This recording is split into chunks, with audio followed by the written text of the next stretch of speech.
What's up, my friends? So at this point, we've followed our friend Felix all the way to Greece. Now, as we learned from our book, as we overheard in our book, the ancient Greeks made a lot of pottery. They made a lot of vases. And a lot of their vases have one thing in common, and that is that they have a couple things in common. One thing are the colors that they use. Red and black are the two colors that we see the most on this type of pottery. But also, a lot of this pottery is what we can call narrative art. Now, narratives are things that tell us a story. So that's we want to keep that in mind in the back of our heads as we're working on our vase, is that we want the picture to tell a story, but we need to start at the beginning before. We just want to be thinking about that as we work.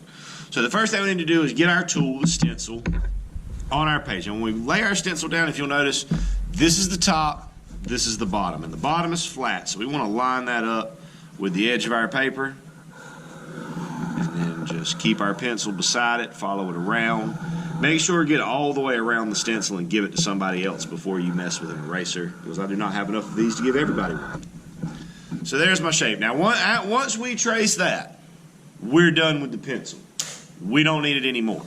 We're going to do the rest of what we need to do today outright with the black crayon. Now, first thing we want to do is we want to make two patterns. Now, it can be two different patterns, or it can be the same pattern, but we want one of them right here. We're going to put two lines. We're going to put a pattern inside there.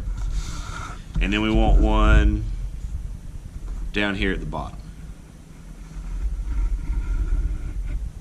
Now, you can make up any pattern you want, but I also have some references for us. These kinds of patterns that we see here, these are called meanders.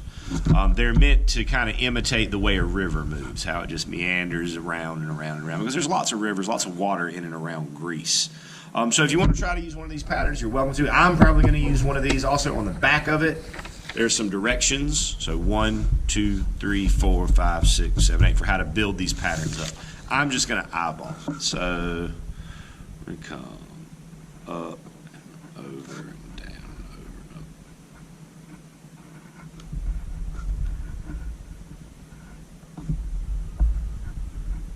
Just like that. I'm going to speed this up so you guys don't have to spend so much time watching me.